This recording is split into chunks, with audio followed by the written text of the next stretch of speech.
5 years ago, during the pandemic lockdown, Andrew Perolls decided to make a difference. Armed with a phone, a laptop, and a list of contacts, he created Greengage.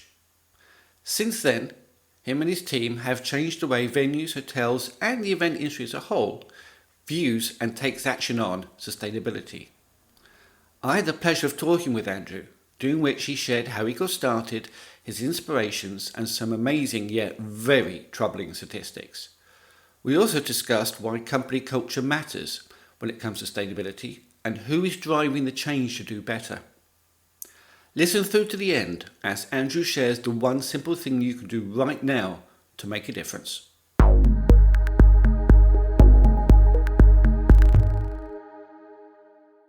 Thank you for joining me today, Andrew.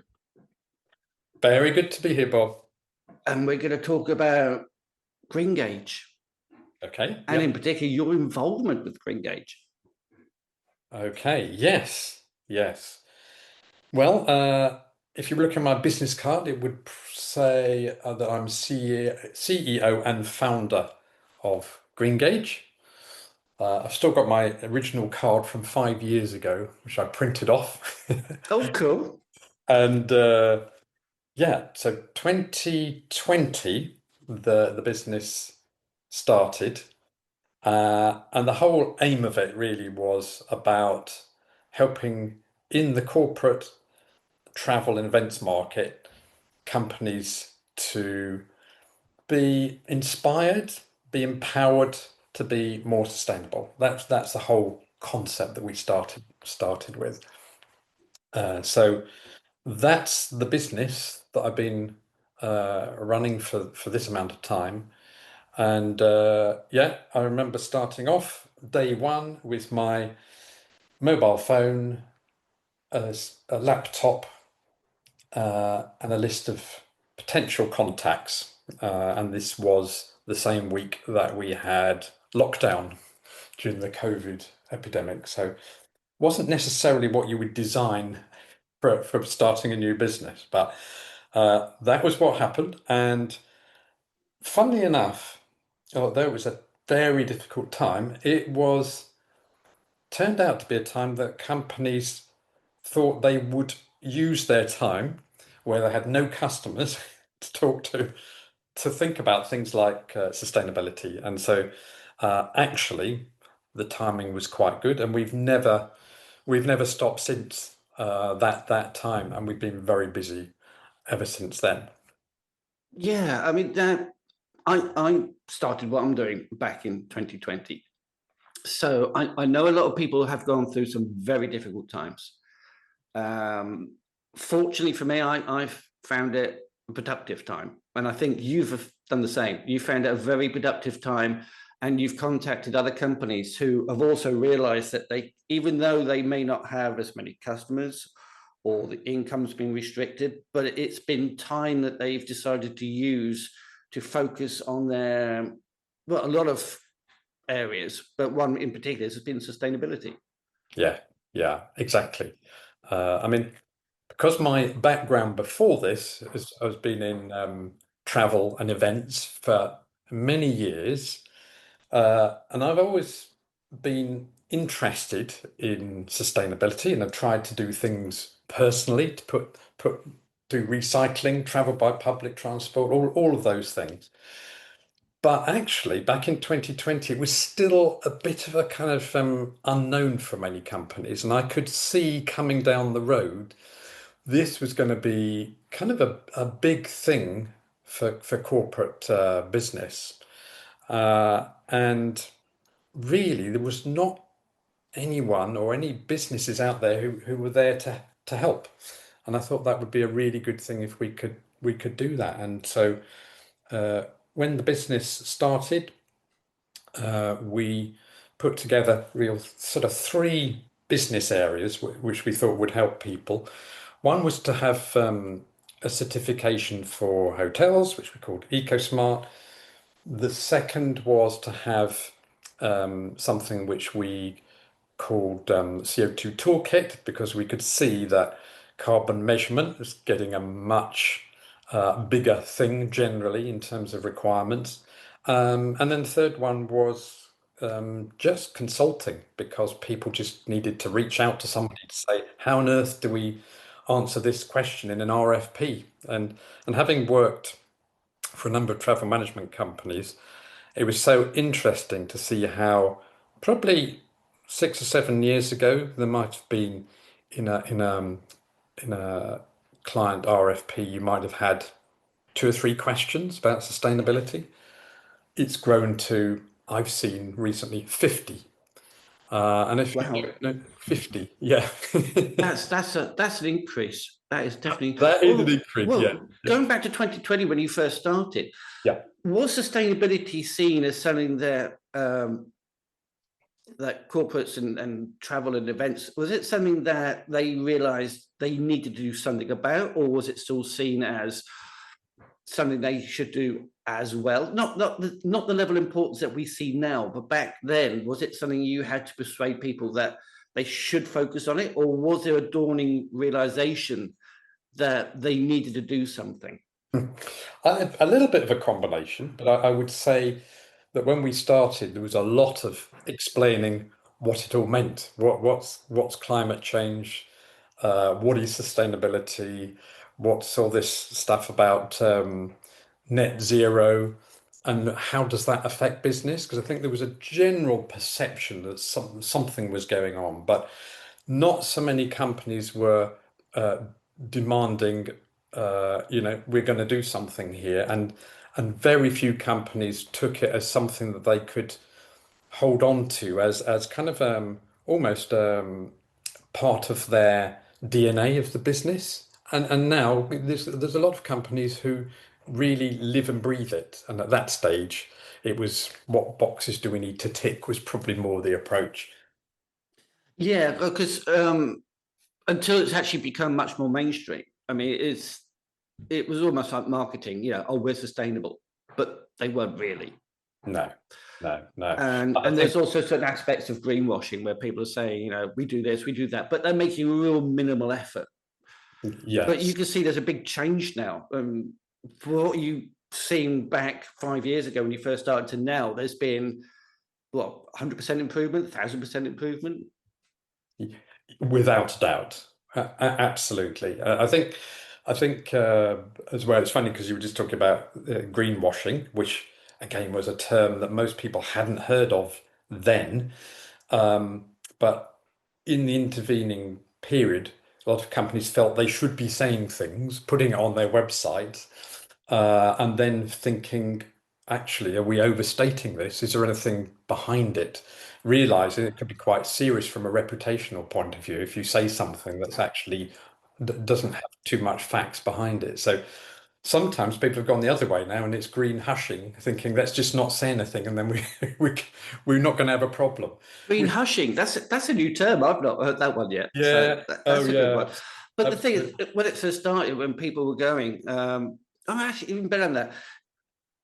The idea, if you're ticking a box saying we do sustainability because, well, you've got a separate waste container just for cardboard, Yeah. that's minimal effort. But you're saying it's now gone beyond that, where people are actually doing, if they can't do it in their own company, they're supporting others who can.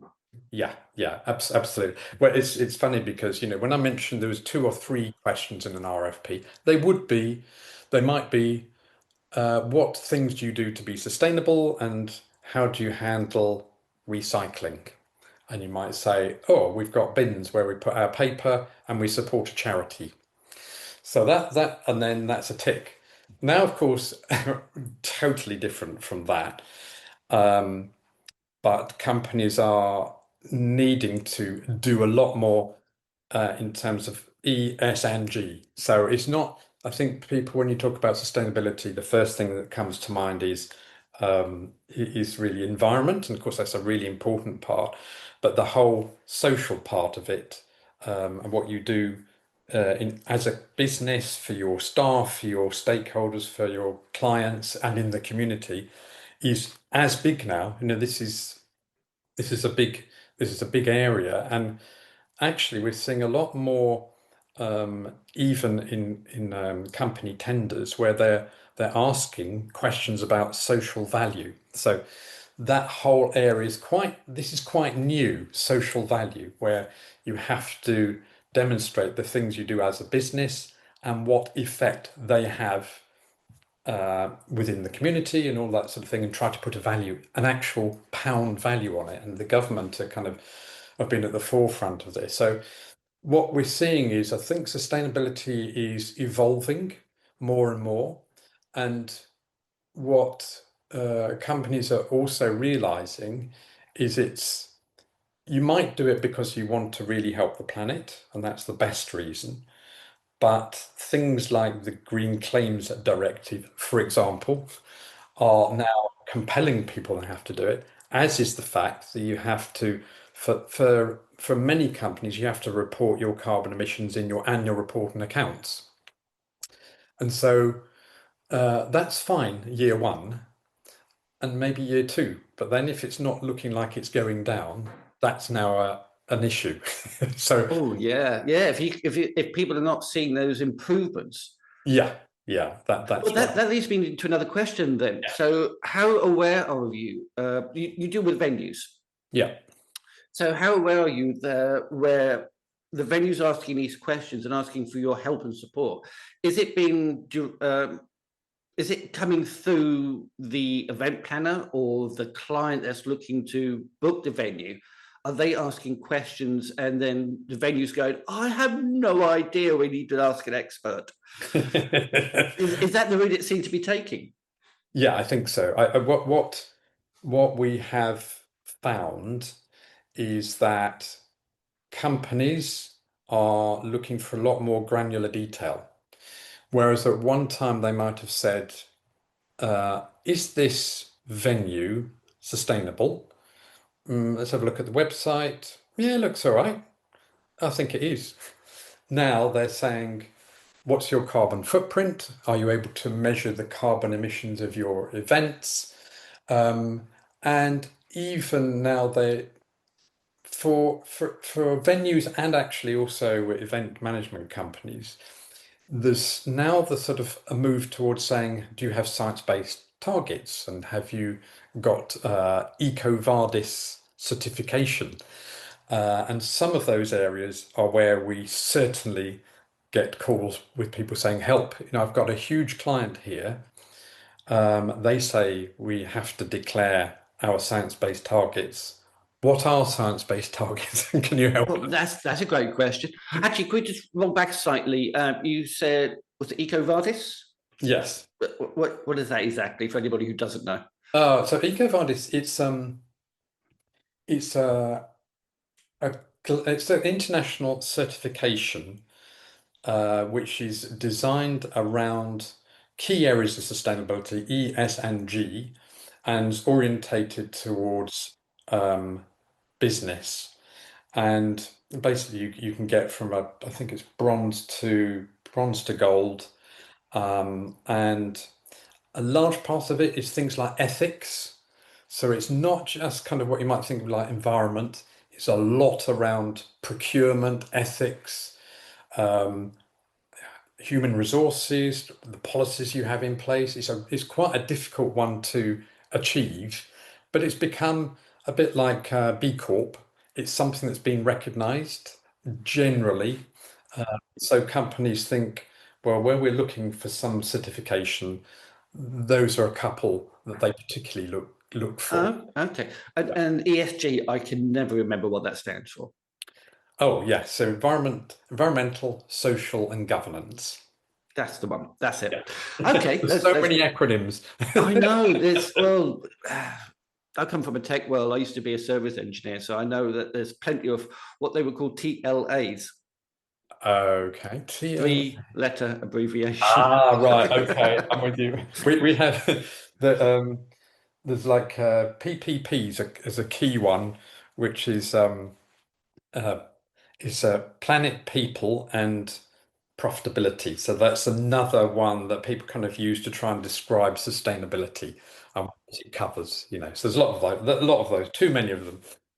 Yeah, I can imagine. I mean, knowing which one to go for, whether you go for lots of certifications or you target a particular one. I take it this is where you're. I mean, it's fairly new, isn't it? 360 consulting. Well, 360 Consulting, we actually have been doing consulting since 2021, but it's grown very significantly, and we took on in the last year Sam Candy, who's kind of quite well known in the industry, and um, she's kind of turbocharged that bit of the business.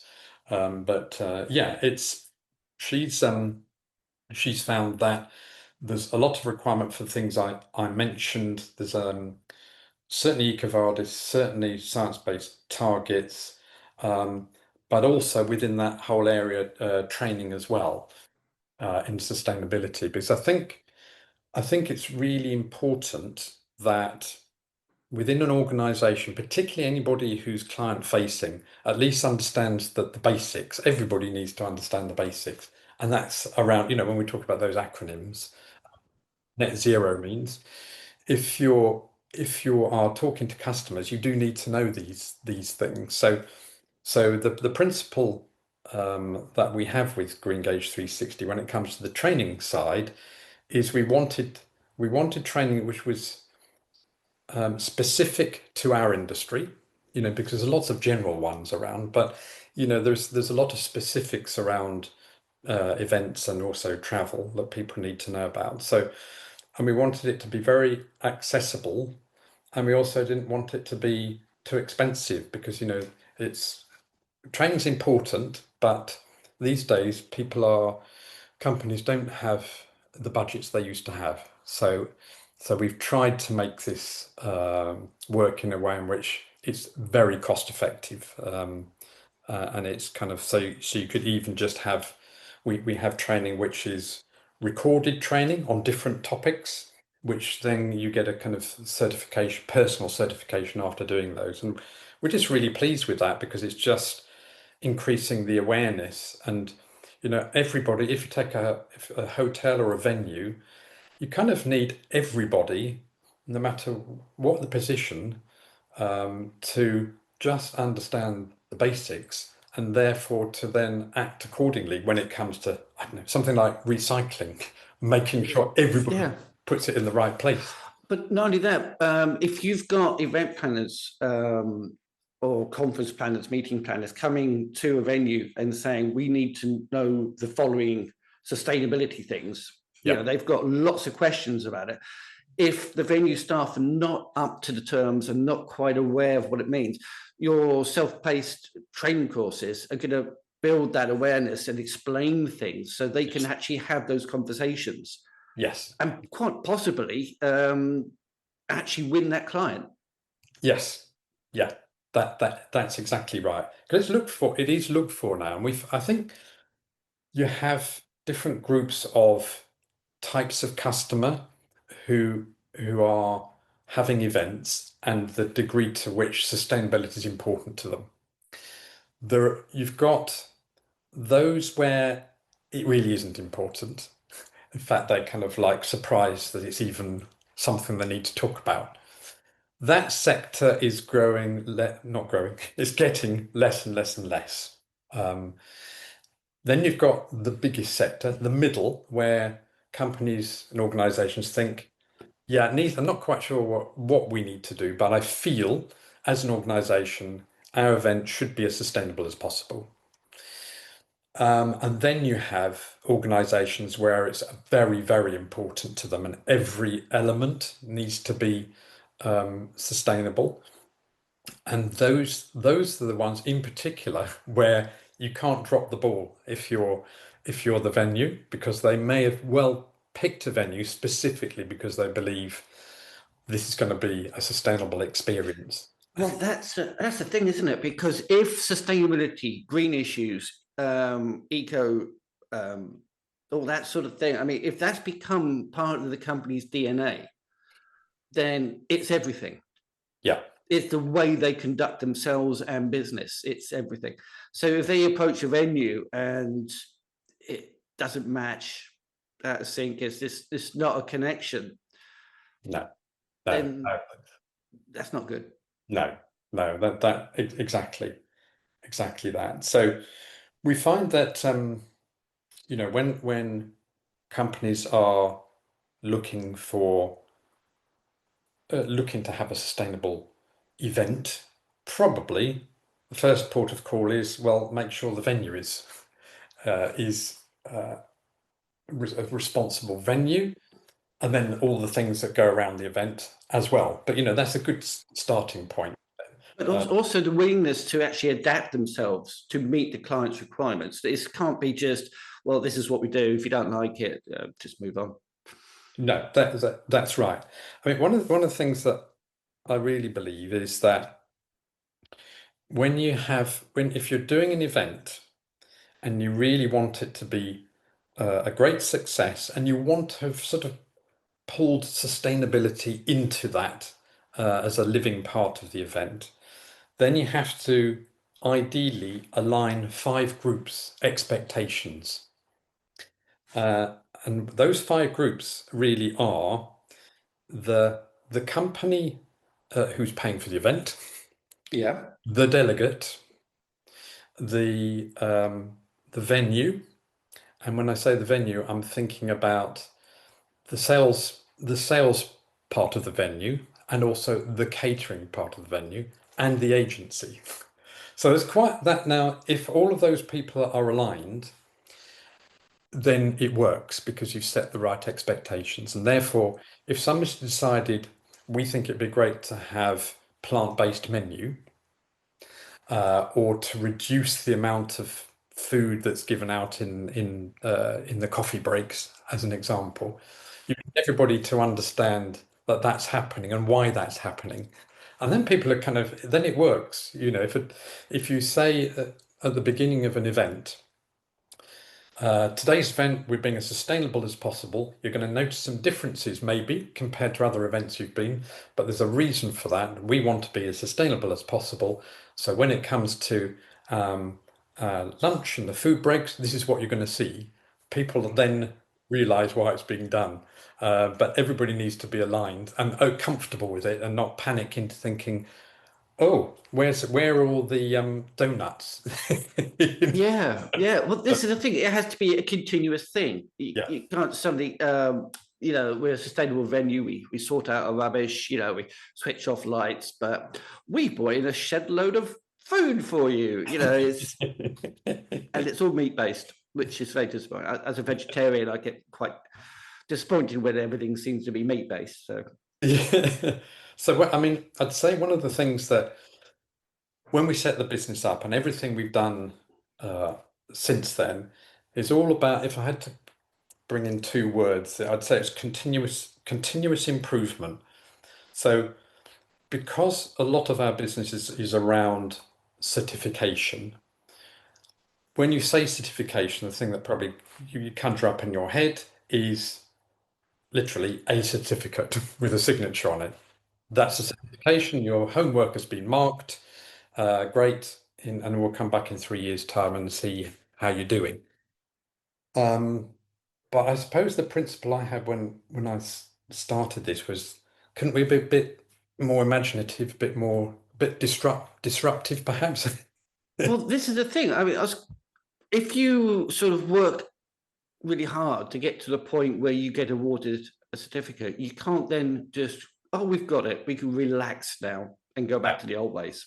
No, exactly that. So I think when you look at EcoSmart, we well, we've grown tremendously, and I think part of that is because you have to do something different, don't you? Otherwise, people just continue doing the same thing. So we with this sort of principle of continuous improvement, we wanted to have the ability for people to get the certification in a way that's very meaningful, but not too difficult, because everybody in the industry has got a lot of demands on their time. So we thought, what are the things we can do to um, make it simple to actually complete this? So we designed our own technology with a portal, which then is a bit of a management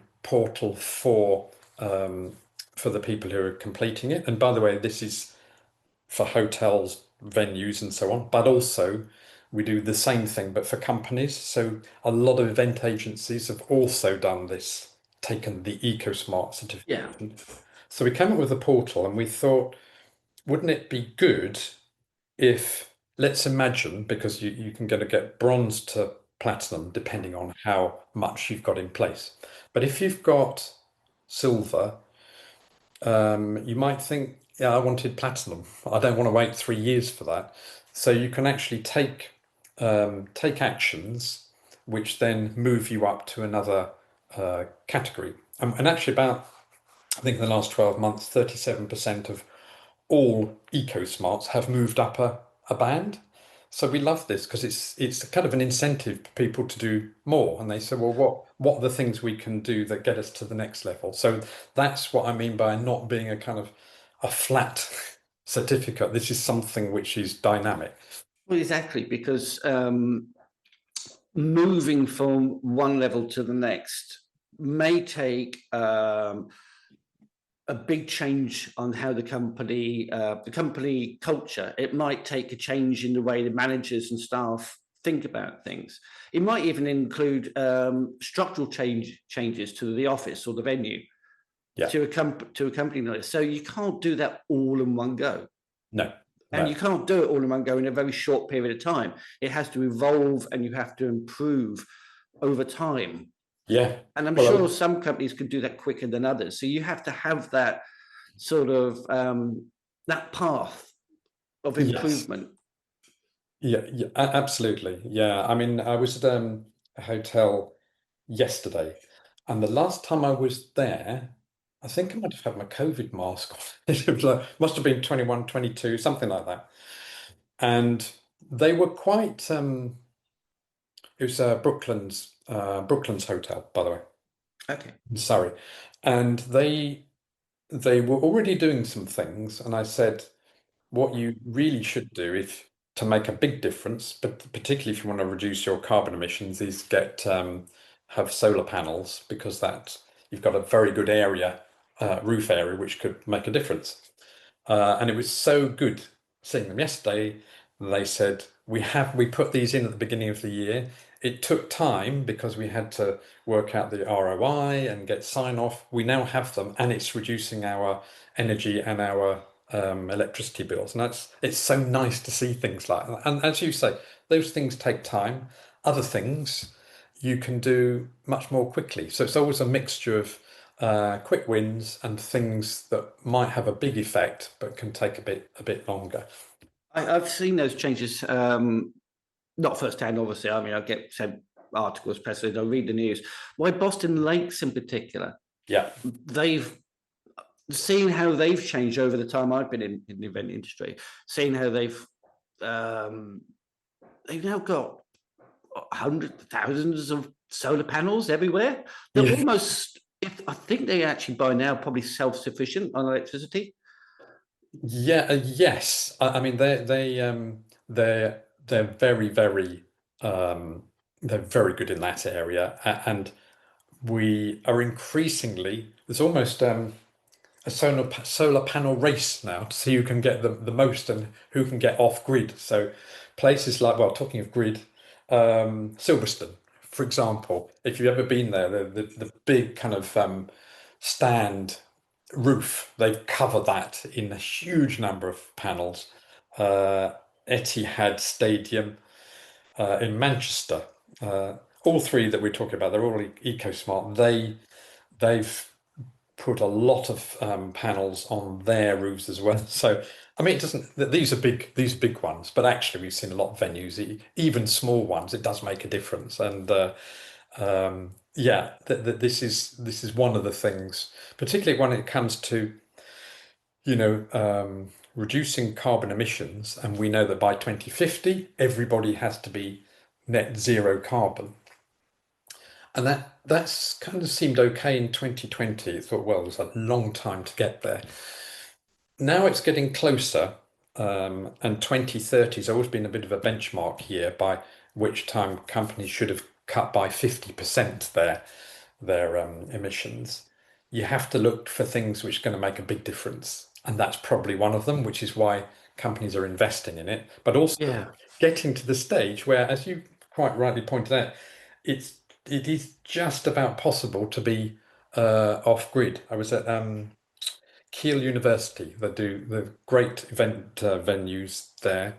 They specialize as a university in technology, and a lot of the time they are off grid. They've got two massive wind turbines, a field full of solar panels, and I was in their kind of control room, which looked like NASA, with graphs showing they've got massive big batteries as well, because obviously the wind blows at certain times, the sun shines at other times, so you kind of ideally need to store the power as well, and that made a big difference to them having these battery units, actually pushing stuff back onto the national grid as well. Well, if you're relying on British weather to be favourable at all times, then you have unreasonable expectations. It's just been quite good this year for sunshine. It is, In yeah. the end, it evens itself out. Well, I'm just looking out the window. We've got dark skies. I think it's going to rain again. Yeah. But yeah, yeah. It's well. Let's go back a bit. So 2019. Actually, previous to so 2020 is when you started trading. What brought you to doing Greengage before then? What was your thoughts on sustainability that you then considered? Well, I really need to start signing up and get everybody on board on this. Yeah. Yeah. So, well, I've been in the events and travel industry for a long time, working for companies. A little bit of it, a little bit of it was I thought it would be really nice to have a business, start a business. I hadn't done that before, and if I was doing that, what could I do? And I thought, well, I know travel. I've got a passion for sustainability. How about if I can combine the two? So that was a little bit around it. It was also there was a few catalysts along the way as well, because I remember uh, going to a very nice hotel in Dubai, and I went down for breakfast one day quite late. It was about 10 minutes before they were closing, and I was sort of impressed in a way to see mounds of food everywhere, looking pristine, like I was the first person in the morning. And I asked the question, uh, what happens to the food after we've had breakfast? And they said, well, the first thing is we expect to maintain full service and full content right until we close the breakfast session. When we've finished, we dispose of the food. And I said, oh, wow, okay, you don't reuse it. And they said, no, absolutely not. And I said, couldn't it kind of be used locally? And they said, well, not really. There's no demand for that. And Okay. so I had this vision of the chocolate fountains and the 6 different types of porridge. And it got me to thinking about just waste generally, and the fact that, you know, uh, and that I started doing some research in it, and I I collect stats and interesting, what I think are interesting, kind of like facts and figures, and one of them that sticks in my mind is that a third of all the food produced globally goes to waste, and it's roughly that proportion in the UK, and it's probably that proportion when it comes to the events industry as well, for that matter. Yeah. So Just to put it in context, when you think of a third of anything, you kind of think, well, that's may not be much. You can't get a sense of scale by saying a third. But when you say it's a third of all food production in the world, yeah, so that is, I mean, that's a fantastical amount. You yeah, can't it even is. imagine it. So the an area the size of China is cultivated for food every year that is wasted. To give another sort of stat around it. That's a better way of thinking of it. Yeah. You've seen on maps the size of China, the land mass of China. Yes. So then you could say that probably if that wasn't wasted, it would probably feed all of the people in the world who are going hungry. So that kind of these are sorts of things which had triggers in my head, as was the fact that food waste is it's a roughly 10% of all global emissions come from food waste, um, which is methane, which is actually more potent than CO2. And it's actually, so it's a higher proportion than aviation, as it happens. You know, I know aviation was off badly. So it's a, There's a whole bunch of what we consider as greenhouse gases, and methane is definitely in there along with carbon dioxide. yeah, yeah, So space is saying that a third of the world. I'm trying to get my head around this. This, yeah, that's why I'm having trouble with words. A third of all food production that is a major contribution to greenhouse gases has gone to waste. Is yeah, yeah. I mean, that's that again. It's still hard to comprehend. yeah. It's Not it. just the size of it, but why on earth is that happening? If you bring it to kind of like just let's bring it down to more local scale. I think it's in the UK. I think it's about 9.5 million tons of food is disposed of uh, annually in the UK. Um, Out of interest, key things that get thrown away: bread. Most people leave the bits on the ends, don't they? That's kind of the don't need those. Eggs, 720 million eggs.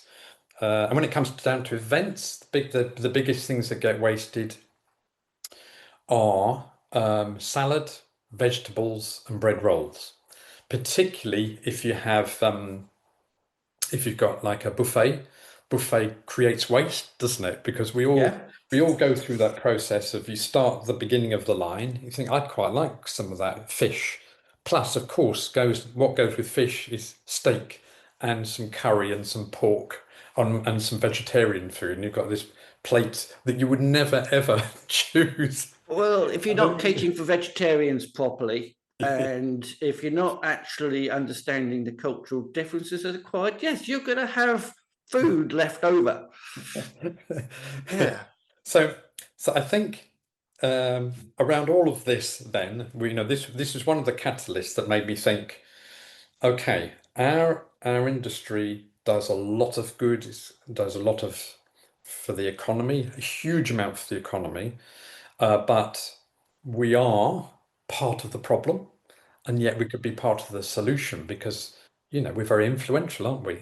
I mean, when you think these COP 24, 25, 26, these are all meetings where you can make a difference. And so Yeah. that was a little bit around the catalyst of why I thought, hmm, there are things we can do, So and you were sitting there at your desk with just your laptop and just your phone and a yeah. list of contacts thinking, I need to change the world. And they do say one person can indeed change the world. So, Yeah. Well, I think I would say probably what I tend to say is, you know, no one person can do everything, but everybody can do something.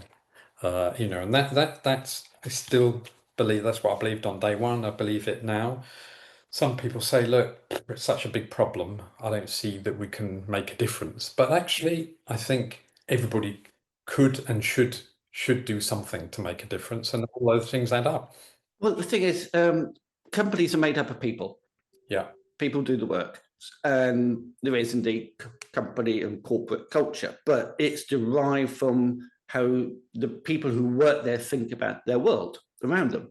Yes. So if you want to change corporate culture when it comes to sustainability and what's kept and what's thrown away, it's up to the people inside those companies to decide things have to change. We have to do better. Yes. And one of the things that I found interesting is working with a couple of uh, large consulting businesses that their average age of consultant is like 25, 26. And what they're saying is where it was before, the company or the organization that would be directing the change, it's almost bottom up now. People are, particularly for that this sort of age group, are much more savvy and much more demanding of what they expect. Um, and so they're actually demanding changes to meetings policies, to the type of venue they have. Um, and we work with a lot of universities who have EcoSmart for the meeting space, and they are always saying, we've got to be really, really good in this area. We've our customers are the students, and they demand this. So we're seeing more of a demand from within organizations or from customers. And it was that we talked about, the EcoSmart certification. And we thought, what we need to do is we need to try to find ways in which you can bring more information to the fingertips of somebody who's making a booking. If you say to somebody, this this location has an eco badge, that's quite good. That might be all right, but you might think, well, why? What is it about it? So, so what we've tried to do is bring a lot more granular detail to enable people to make a much more informed decision, because the sort of things that people want to know, we find now are an example would be how many electric vehicle charging points are there? And it's actually become one of the key drivers of decisions to book a venue, because especially now, as we know in the UK, it's the corporate sector that are buying all the EVs, Oh and yeah. they'll very often have now a whole sales team with electric vehicles. So that's not so good if where they go to a hotel which has got one charger. So Yeah, you can imagine a big queue waiting for that single charger to become free again. So so when you were talking about why Boston Lakes, they've got, I think, about 30 chargers. So I that's remember them. increased I quite remember a writing bit. about it. They've got a whole load of them. Yeah. So basically, is government can encourage people to be more sustainable and more eco-friendly, but it sounds like the change is already happening because people of that age group that you mentioned, like 25, 26, are looking around them and seeing how the world is, and they're feeding it through their own, not just how they see the world and how they make the decisions, but it's also then being expressed in how they see company culture. Yeah. So when they eventually become in a position where they can affect not just decision making, but they might be in a position of where they have some purchase power, they can say, no, we need EV vehicles now. Yeah. No, Yeah. we need solar panels on the roof. No, we need this. And so they're leading the change. Yeah. Well, I think the thing I've seen in particular develop more and more over the last 4 to 5 years is the introduction of green committees, green teams within organizations. Oh, interesting. So, so you'll have somebody at different levels and from different departments all coming together, and that is generally like on a monthly basis and coming up with ideas. And that's really what you want, because if it was a hotel, somebody who is right on the front line serving customers or cleaning rooms, whatever it might be, they're the people who know, what might work and what can make a difference. So I love that's been a real success. And as you say, it means that there's more. If you, I'd say with companies, two things are really important. One is somebody at a very senior level has bought in. That's definitely important. And then secondly, that within the organization, it's not something that people are told to do, but it's something they feel is relevant to them. And what I've always found is there's never a shortage of people volunteering to be part of that, because it means something to them. It would be different if you said, let's get a committee to work on what our insurance policy should be. Probably not so interesting. But when it comes to sustainability, people are really bought into it. you do need management, or at least the decision Yeah, makers, who are not simply willing to listen, but also be part of the process and willing to go with what's been suggested, or the we want to do this, and upper management and those decision makers have to go. We hear you. Yeah, it makes sense. Okay, we can give this a go. yeah, So yeah, it's not simply management led, but it sounds like it's coming from just your the workers, the people who sit at the desks yeah, doing the work that's required, but they're filtering through what they see and experience around them and pushing management to try and encompass that. yeah, But as I said, you need management who's willing to listen and implement. yeah. There's a couple of things I've seen, particularly the last couple of years. One is many more organizations who have a dedicated sustainability position within the company.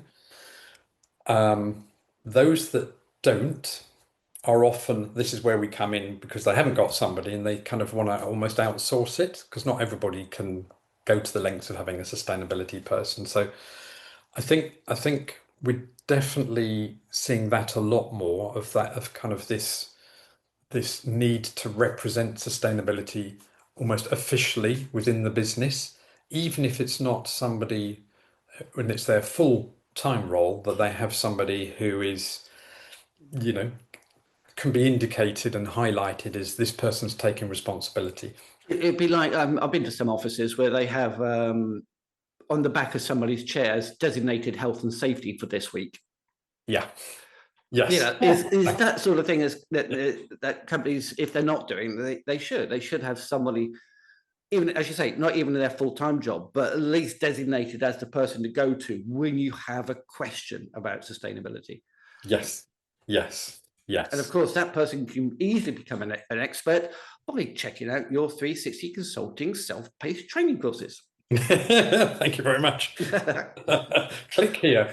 Let's click here for more. But Yeah. that's one of the reasons why you're doing it, is to Yeah. give Yeah. people the knowledge, so when they are designated, they go, "Oh yes, I can do this because I've done this training course."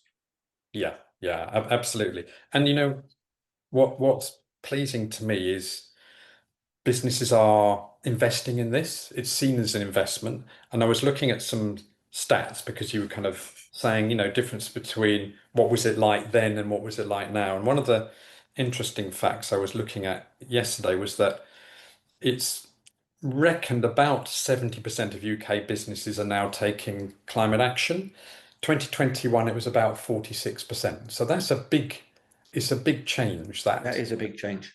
Um, so, and one of the things also that's happened is that um, government, apart from sort of legislation, they kind of are leading the way when it comes to what's required of any public sector contract. So now, UK government, they require carbon reduction plans to be in place for organisations to be on the government Crown Commercial Framework.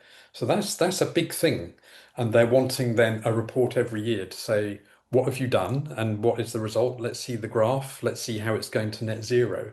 Yeah, let's. That makes a difference. I'm not sure what kind of graph you would expect, going down or going up, or whatever. It's going to be. Yeah, I mean, it's. I mean, every company should do this internally anyway. They should Yes. have their own way of measuring Yeah. what they're trying to accomplish. If you don't have a goal to reach, then you have no idea whether you've ever reached it. It's so You know, so true, Bob. I think it's people sometimes say, well, if we did one thing, what would that be? And I'd say, well, a good starting point is you absolutely should measure the carbon footprint of your business.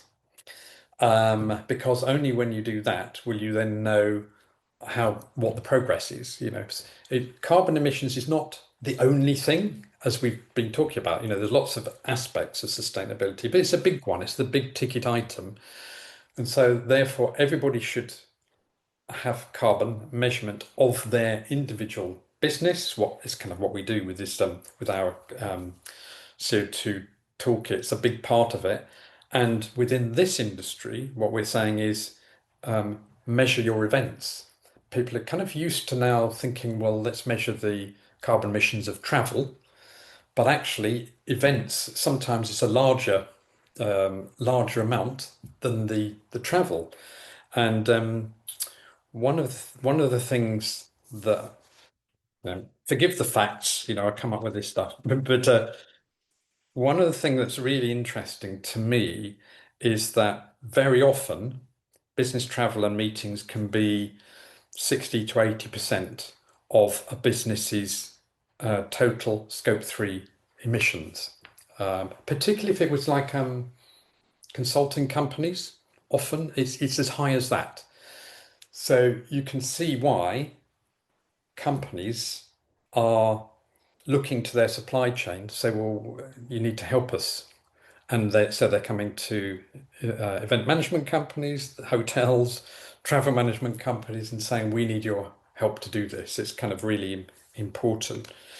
And I think the other thing is that measuring events is important, but it's traditionally been quite a difficult thing to do. And many companies would say, look, we've got enough to do without having people, measuring carbon emissions as well. So one of the things we set up Event Smart. It was one of the things we did a couple of years ago, and the aim was try to make it as simple as possible, and then for the results to be as comprehensible as possible, because nobody wants to spend hours inputting data, but most people do want to see what are the emissions of this event and what could it be if we made some changes. And Yeah. Well, the important thing is you may have all these measurements. You may find a way of quantifying, what it is, like the carbon dioxide emissions, food waste. You can measure all these things, but you really have to have a simple way of not just representing it on a single page, because who wants a multi-page report, yeah, but you've got to know what it means yeah, yeah, and how to interpret it and give you a course of action that not only changes the way you do things now, but future actions also need to be adapted and changed. yes, yeah. I mean, one of the things what we try to do is say, let's imagine an event emitted that the result of the event was 5 tons. I always think to myself, it doesn't matter if it's an event, a flight, it's a bit kind of what's 5 tons? Is that good, bad? Don't know. Well, what you think about it against, you have no way of. Again, it's like trying to imagine the food waste by saying it's like the size of China. You go, right, okay, I can see China on a map, but that's a massive amount. But when you try and go 5 tons of carbon dioxide, I mean, how how So, do you represent that visually, so we're or imagine it in your head? yeah. So what we're doing is like, for example, equating it to cups of coffee, yeah, as an example. So I think we were saying. I was just looking at the stats. Last year we measured 525 events with Event Smart. That represented 3,350 tons of carbon. Figure that doesn't mean a lot. Yeah. Equivalent was approximately 197 million cups of coffee. Then it starts to be, oh wow. Okay, so Oh, good grief! That's. But you could also, I can't work it out in my head, but you could say, I mean, if you knew what the average coffee consumption was, you would work out, well, that represents 15, 20, 30 years worth of coffee Yeah, drinking. exactly. Yeah. So this is what's in our head. We're trying to take measurement and turn it into something that kind of people will understand, or at the very least, you can say, well, if I do this, it's this amount. If I do that, it's another amount, because there's obviously things you can do which reduce the emissions before you've done the event. Well, what is it that you could do? And so, as an example, you're choosing the right venue, I think could have 40% impact based on travel emissions, because that's the big part often of when you're doing an event. It's not when you're there, it's how you get there. So choosing the right place and looking at the distance that people have to travel as a big one. As is things like, the menu. A plant-based menu, you could save about 70% in food-related emissions. And that can be a big one. And that could also be slightly more improved because I know some venues, I think I've heard of one in the States, they basically got a garden on the roof of the venue. They're growing their own food. Yes. I Yes. mean, that's also got to contribute. It may not be significant, but if you're growing it on the roof and then you're walking down the stairs to the kitchen, Yes. you're saving on transport, you're saving on the emissions of transport. I mean, there's all sorts of benefits to it. Yeah, there's the Victory Services Club in London. When you look at the building, it's a very traditional kind of London building. But you go upstairs and wow, on the roof, there's the garden. I mean, I love that. This is, Oh, fabulous. and I think increasingly we're finding venues that have their own bees, so then they have honey. Well, I was going to say, I am aware of some London and outside London venues with like beehives, but yeah, that's great. But surely a garden or you're composting or you've put solar panels on, that's a little bit more effective. You've got to start somewhere. I'm totally Yeah, with that. I think something like the honey is not going to make a dramatic impact, but what it does is it provides a big plus in terms of perception.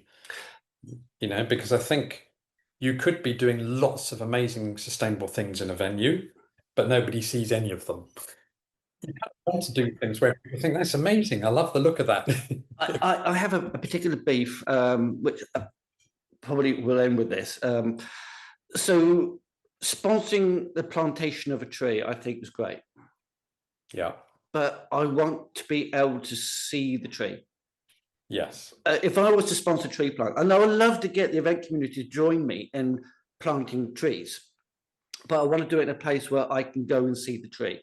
I'm convinced that some of these online services that say you give us money and we'll plant a tree in another country somewhere.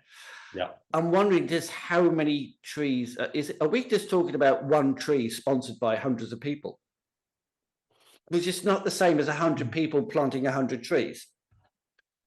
Yeah. Well, this is I think a worry that people have, um, particularly if it's not even in the country you're living in. Yeah, If it's somewhere the other side of the world, I think there's a concern that even if the trees are planted, they might they might not survive, and therefore it's a tricky one. There's no question that the more trees we have, the better. They're a fantastic and efficient way of sequestering CO2. But what I always say to people is just remember it takes at least 20 years before it's going to have any effect.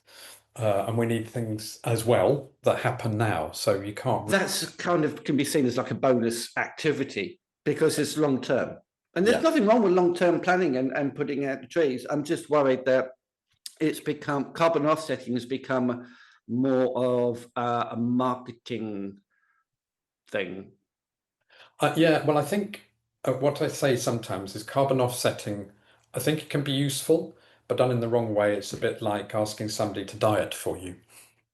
It's Oh, well, yeah, so that's a great way of thinking about it. so I always say you need to do everything that's possible, and then when you can't do any more, then you have to offset because to be net zero, it would be very difficult to be net zero without something to bridge the gap. Because if you've got any lights on in your building or any heating or people going anywhere, that causes emissions. So you can reduce it a lot, but at the end of the day, there will be a gap.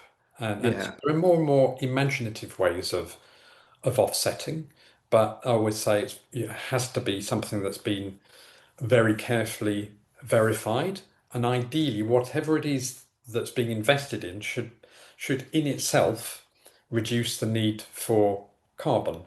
So a tree planting it doesn't cause an activity which reduces carbon, whereas other things like, I don't know, if you put solar panels up in a village in Uganda, those people who might be might be using I'm thinking of a particular example here. They to heat and sterilize water, they were chopping down trees, so the tree's now gone. They then put it on a fire. Fire causes CO2 emissions.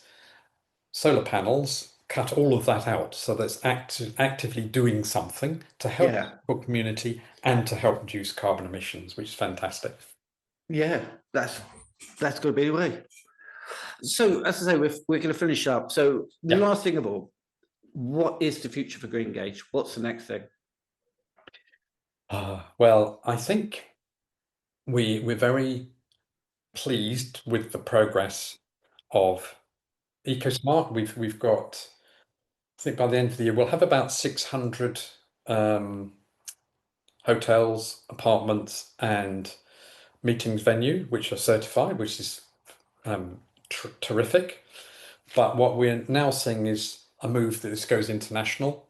So we have some already in Europe and North America, but I think this is a big push, and people are kind of asking us for this. They kind of want to see this go international. So I think that's a big thing for us. We see that we'd love to be the biggest sustainability certification in the world. So you know you have to have some aims, and we really want to see this get a lot bigger. And we really believe in what we're doing, and we also wanting to bring that information to the attention of more people to help them make decisions. So a lot of what we're doing around things like APIs into booking systems, into venue directories, all of this helps people make a decision. So we love that. I think the other thing is we're very interested in developing the whole carbon measurement part. And the next thing for us is we've realized that about 80% of business meeting emissions come from small events. I'm talking about under 50. It's Wow. a big untapped, nobody measures this. And we think that what companies want is to be able to measure the whole lot. So big events, all of them, and see what is the result of everything we've done. So we're calling it the small meetings gap. And we're in September, we're launching something which we call the Client Impact Portal, which will be a help to companies who want to be able to see the emission of every single event. So we're really excited about that. And we just want to continue being, approachable, doing our events, doing our awards. We're out there. We see ourselves as being people that you can approach, ask questions, and we'll help. Uh, Certification, really important, but not the only thing. Yeah. Okay, that's really good. Right. Very last thing. Very last thing. Is there an action that a single person can do that is towards sustainability? You're saying everybody can do something with sustainability. Is there one particular thing you can think of that we should all be doing? Well, on a personal basis, the thing which I think everybody should try to eliminate as far as they can single-use plastic. That's a big one for me. Um, we're campaigning on it this year. Actually, it's going to be a big thing as a business, but it's something that everybody can do. When you think about going to the supermarket and how you buy vegetables, fruit, all of that sort of thing, if you don't think about it too much, you soon realize, wow, what a lot of single-use plastic we have. And single-use plastic traditionally can't be recycled, so it's growing in terms of the if you think about the refuse sites around London, they're running out of space. By the end of by the end of this decade, no more space. So to actually not use plastic would be a huge change. And just remember, every time you have a plastic bottle, which you put into the waste instead of recycling it, it'll probably last about 800 years before it disappears. So just one bottle, One bottle, that's my 800 big one. years. It's stop using plastic bottles, stop using plastic water bottles. That to me would be fantastic for us personally, for venues, for hotels. Cut them out. Just that one thing would be amazing. You've got to start somewhere, and that sounds Yeah, like an amazing thing to start doing. Just refuse it, yeah, insist on it. yeah. Brilliant. And I think that's where we will leave it there. I mean, we could go on talking, so maybe we'll have to do a second episode at some point. Lovely. But I'd be thank you very so happy. much for your time. It's been amazing I mean, the stats alone about the food waste. I'm still thinking about that. It's still difficult to comprehend. But Yeah. thank you so much for your time, and I really appreciate it. It's an absolute pleasure, Bob, anytime.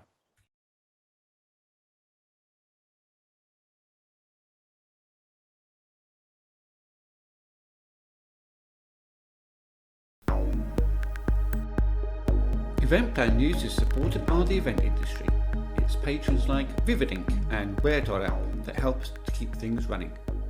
And big thanks to our partners Shoutout and the Power Events. And of course to all our industry friends. Your support is really appreciated. Details for how you and your business can be a patron can be found in the show notes and on the EPN Journal website. Thanks for listening.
Five years ago, during the pandemic lockdown, Andrew Perolls decided to make a difference. Armed with a phone, a laptop, and a list of contacts, he created Greengage. Since then, he and his team have changed the way venues, hotels, and the event industry as a whole how they view and take action on sustainability. I had the pleasure of talking with Andrew, during which he shared how he got started, his inspirations, and some amazing yet very troubling statistics. We also discussed why company culture matters when it comes to sustainability and who is trying